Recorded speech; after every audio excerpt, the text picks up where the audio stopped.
안녕하세요. 주식회사 마음담아입니다. 오늘은 사전에 말씀드린 것과 같이 전공과 교양에 대해서 한번 이야기해 보도록 하겠습니다. 여러분이 아시는 전공이라고 하는 것들은 1학년 때는 공통교과라고 해서 전공이라는 것을 선택하기 위한 필수 공통교과를 수강하게 됩니다. 그리고 2학년 때 대부분은 과를 나누게 되죠.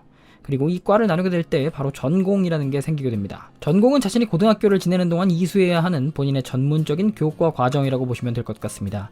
전문적인 교과 과정이라고 한다면 우리가 일반적으로 배우는 보통 교과라고 하는 고등학교 때 배워야 하는 필수 과목 외에 특수한 교과 과목 중 자신이 선택한 과목을 이야기합니다. 그리고 이러한 것들을 우리는 전공교과라고 합니다. 일반적으로 일반계 고등학교에서는 대부분 전공교과라는 것들이 없이 학년제에 대한 보통교과 과목들로 구성이 되어 있고, 특수목적 고등학교 그리고 특성화 고등학교 같은 경우에는 각 과라는 것들이 존재하고 추가적인 학습을 통해서 전공교과 과목들을 학습하게 됩니다.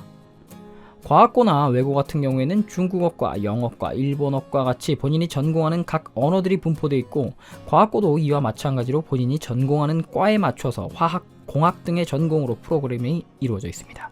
우리가 이 전공이라는 개념을 알아야 하는 이유는 전공교 과목은 결국에 졸업을 할 때 내가 어떠한 과목을 이수했고 이 분야에 대해서는 충분한 학습을 했다라는 것들을 증명하는 한 자료이기도 하기 때문에 전공을 선택할 때는 신중하게 선택을 해야만 합니다. 일반적으로 기존까지는 본인이 전공하는 과의 수업만 들을 수 있게 되어 있었습니다. 즉 기존에 있는 대학과 다른 점은 내가 전공을 하는 과목 외에 다른 과목에 대해서는 전공을 할 수가 없게 되어 있었죠. 그래서 복수전공, 부전공, 다전공, 다문화전공 등 대학교에서 이루어지고 있는 여러가지 전공을 결합하는 교육들은 아직 고등학교에서는 이루어지지 않았습니다. 하지만 고교학점제에서는 이러한 전공의 개념을 한 가지의 한 전공만 하는 것들이 아니라 여러 가지의 수업들을 들어서 다양한 전공을 같이 들을 수 있도록 구성을 한 것입니다. 이에 따라서 한 과목에 대한 전공 시간은 줄어들고 다양한 과목에 대한 수업을 들어서 흔히 이야기하는 부전공, 복수전공 등의 전공을 다양하게 아예 졸업을 할 수 있도록 만든 것이 고교학점제의 핵심이라고 볼 수 있습니다. 고교학점제에 전공이 있다면 수업 선택 중 교양이라는 과목이 있습니다. 교양이라고도 하고 혹은 비필수 과목이라고 말하기도 하는데요. 비필수 과목 같은 경우에는 내가 원하는 수업들이지만 전공과는 관계가 없는 나의 인성함양 그리고 전문 지식 외에 일반적인 교양 지식들을 넓힐 수 있는 다양한 교육들이 바로 이 비필수 과목에 포함되어 있습니다.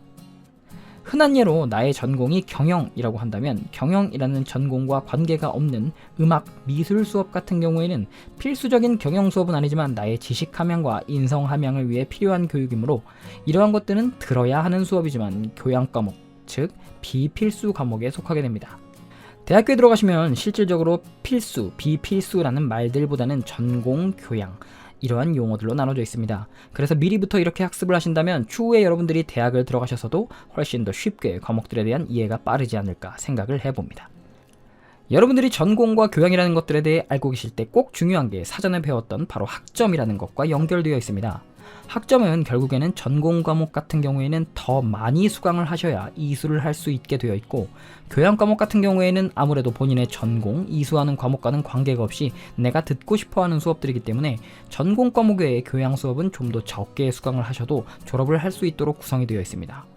처음 접하는 어색한 단어인 전공, 교양, 필수, 비필수 등의 여러가지 용어들이 헷갈리실 수도 있을 것 같은데요. 가장 간단하게 얘기하자면 전공은 내가 배우는 가장 핵심 과목, 그 외의 나머지들은 교양 과목이라고 보시면 될 것 같습니다. 그리고 고교학점제를 통해 가능한 부분은 이 전공의 한계가 아닌 여러 개를 같이 들을 수 있다는 장점이 있습니다.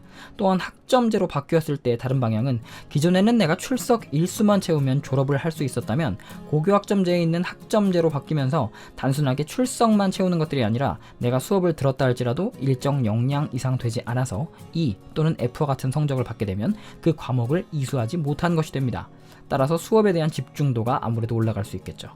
또한 수업 시간을 채우지 못하거나 성적 패스를 받지 못하게 되면 여러분은 여름방학 혹은 겨울방학 때 학교에 나와서 수업을 들어야 하는 계절학기라는 제도가 학교에 생기게 됩니다.